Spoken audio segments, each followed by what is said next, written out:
Hello दोस्तों, नमस्कार। आज हम लोग आज़ादी का 75वां अमृत महोत्सव मना रहे हैं और तिरंगे को लेकर जागरूकता हम लोग पूरे उन्नाव शहर के अंदर फैला रहे हैं। हम लोग रैली के माध्यम से भी आज हम लोगों ने लोगों को जागरूक करने का कार्य किया और आज हमारे साथ एनसीसी प्रमुख विपिन सर भी हैं और बच्चे भी एनसीसी के बहुत सारे हैं और सभी लोग हम झंडे को लेके एक समाज में जागरूकता लाने का प्रयास कर रहे हैं। तो हमारे साथ विपिन सर हैं। विपिन सर बताएंगे आपको किस तरह से हम लोग समाज में परिवर्तन ला रहे हैं, देश के प्रति लोगों को जागरूक कर रहे हैं, कैसे हमें ध्वज का सम्मान करना चाहिए। जहाँ तक देखा जाए तो हम लोगों ने देखा इस झंडे को जब हम लोग गुलामी की जंजीरों में जकड़े हुए थे और वो समय था 1907 का, जब भीखाजी कामा ने जर्मनी में झंडा फहराया था। आज तो हम लोग 75 साल हो गए आज़ादी के। क्या हम लोग उस आज़ादी को मना पा रहे हैं, उन महत्वों को समझ पा रहे हैं? तो सबसे ज़्यादा झंडे का महत्व समझना है, इसके बलिदान का प्रतीक समझना है। जहाँ 21 साल की उम्र में चंद्रशेखर आज़ाद, भगत सिंह जैसे लोगों ने फांसी के फंदे को चूमा भाई। तो इसी कड़ी में हम विपिन सर से मिलते हैं और बताते हैं किस तरह से हम लोगों को जागरूक करने का कार्य कर रहे हैं और बहुत सारे बच्चे हैं। तो विपिन सर कुछ बताएंगे। सबसे पहले तो हम लोगों ने एक अभियान बनाया कि तिरंगे की शान जो होनी चाहिए उसको लोग भूल रहे हैं। तिरंगा कॉटन के कपड़े का होना चाहिए या खादी का होना चाहिए। यहाँ पर आज जो मार्केट में तिरंगे बिक रहे हैं वो ना ही खादी के हैं ना ही कॉटन के हैं, वो ज़्यादातर चिकने कपड़े के हैं, जो कि तिरंगे का अपमान है। जो लोग ऐसा तिरंगा फहरा रहे हैं ये तिरंगे का अपमान है। दूसरी चीज़, हमने अपने सभी कैडेट्स को, एक तरफ से जितने भी मेरे कैडेट्स हैं और जो भी यहाँ पर आ रहे हैं, सभी को हम लोगों ने सूती कपड़े से बने हुए तिरंगे वितरित किए हैं और ये कार्य हम लोग निःशुल्क कर रहे हैं। इस कार्य को करने में हमारे एनसीसी कैडेट्स, उनका पूरा योगदान रहा है। ऐसे सभी कैडेट्स ने कपड़ा ले करके अपने हाथ से तिरंगे सिले हैं यहाँ पर और सिल करके सबको वितरित कर रहे हैं।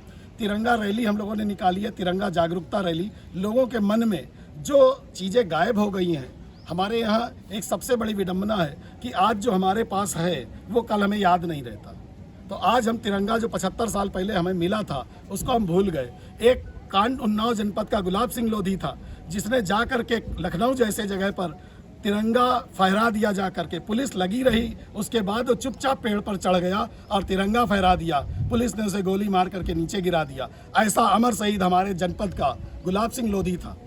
आज उसी की याद पर लखनऊ में झंडा पार्क जाना जाता है। तो ऐसे वीर सपूत हमारे जनपद में रहे हैं और उन्हीं की याद में अगर हम लोग झंडे का सम्मान नहीं कर पाए तो निश्चित रूप से हम कुछ नहीं कर सकते। ये झंडा, इसी झंडे की तरह लोग कहते हैं कि हम उस झंडे के तहत हैं, तो हम आज तिरंगे के तहत हैं और हम सभी ने शपथ ले रखी है कि हम उन्नाव जनपद में घर घर जा करके हर व्यक्ति को झंडे के महत्व से को समझाएंगे और झंडे पर जागरूक करेंगे, हर घर तिरंगा लहराएंगे। तो विपिन सर ने आप लोगों को ये बताया कि झंडे का कितना महत्व। सबसे बड़ी बात है कि जो झंडा हमारा जो है डीएसएन कॉलेज में एनसीसी के जितने बच्चे थे उन्होंने झंडे को स्वयं बनाया है।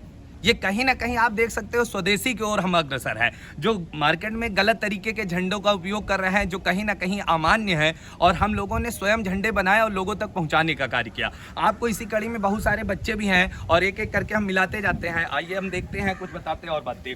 झंडे में हम लोग देखते हैं कि कलर के बारे में बात किया जाए, जो रंग है, 3 रंग है, ये कहीं ना कहीं सब अपने आप में विशेषता बताते हैं। केसरिया जहाँ एक बलिदान का प्रतीक है, केसरिया जहाँ एक बलिदान का प्रतीक बताता है और सफेद शांति का प्रतीक बताता है। सफेद हमेशा ये बताता है कि देश में हमेशा शांति, हिंदू मुस्लिम हो या कोई भी हो, हमेशा शांति होनी चाहिए। वहीं दूसरी तरफ हम बात करते हैं कि जो है हमारा हरा रंग जो है समृद्ध का प्रतीक है। कि आज हम लोग, जहां हम लोगों ने देखा कि जब हमें यहाँ हरित क्रांति का माहौल बना, हरित क्रांति आई, जब देश में हम लोगों के लिए खाने के लिए अनाज नहीं था, उस समय हमारे पंडित जवाहरलाल नेहरू जैसे लोग थे, लाल बहादुर शास्त्री ने आह्वान किया देश से कि एक टाइम खाना खाया जाए, और हम लोगों ने ऐसा किया और आज कहां से कहां पहुंच गए। तो कहीं ना कहीं हम लोग बढ़ रहे हैं, लेकिन हम बलिदान, जो हमारे अमर शहीद जितने भी बलिदान हुए देश के लिए, हम उनके बलिदानों को भूल नहीं सकते। ऐसा नहीं कि 15 अगस्त आए या 26 जनवरी आए तभी हम शहीदों को याद करें। तो हम इसी कड़ी में आगे बढ़ते हुए जाते हैं और बच्चों से बताते हैं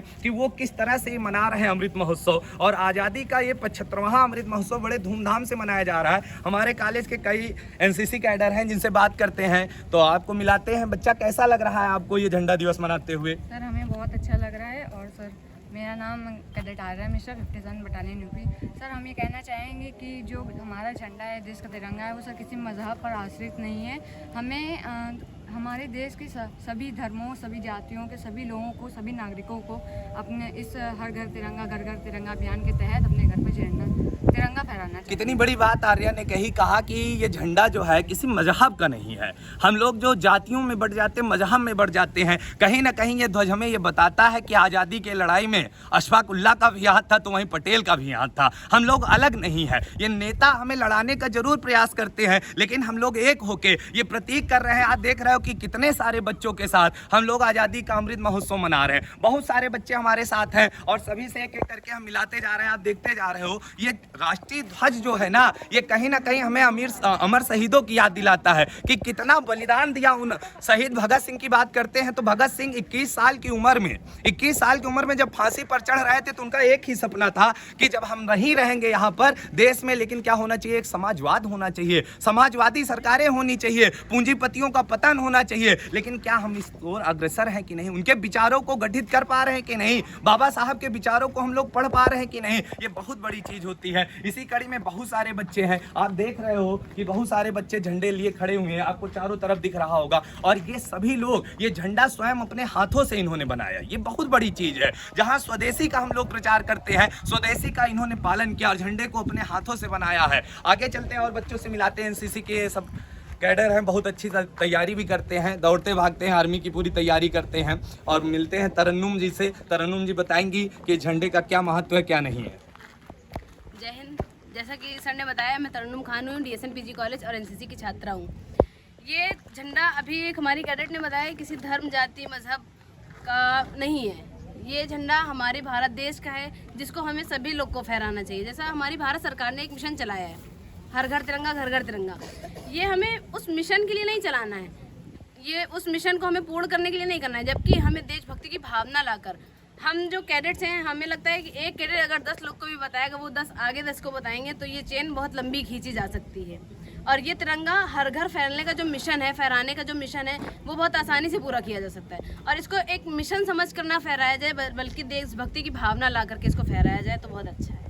तो तरन्नुम ने बताया कि जिस तरह से कि झंडे का महत्व समझा रही थी, आप लोग देख सकते हो। हम तो यही कहेंगे, जो झंडा हम लोगों ने हाथ से बनाया है, ये बहुत बड़ी चीज़ हमको लगी। जो बच्चों ने प्रयास किया, ये बहुत बड़ी चीज़ थी। तो सभी लोगों को प्रयास ये करना कि अपने अगल बगल सबको जागरूक करना। 15 अगस्त को छुट्टी के रूप में हम लोग नहीं मना सकते हैं, ठीक है ना, कि ये सोच लो भैया छुट्टी है और छुट्टी मनाएंगे, ऐसा नहीं भाई। सबको जागरूक करना, अपने घर में मनाना, अपने कॉलेज में मनाना, अपने मोहल्ले में मनाना, अपने भैया जहाँ जहाँ आप हो, 4-5 लोग मिलके भाई इस महत्व को क्या करो भैया, एक महोत्सव के रूप में मनाओ। क्योंकि आज़ादी इतनी आसान नहीं थी। आप सोच सकते हो बच्चा, 1857 की क्रांति से लेके गांधी के विचारों तक हम लोगों ने कितना ज्यादा संघर्ष किया, हमारे पूर्वजों ने कितना संघर्ष किया, उनके बलिदानों को हम भुला नहीं सकते हैं भैया। इसी कड़ी में हम मिलते रहेंगे। सभी लोगों को जुड़ने के लिए बहुत बहुत धन्यवाद।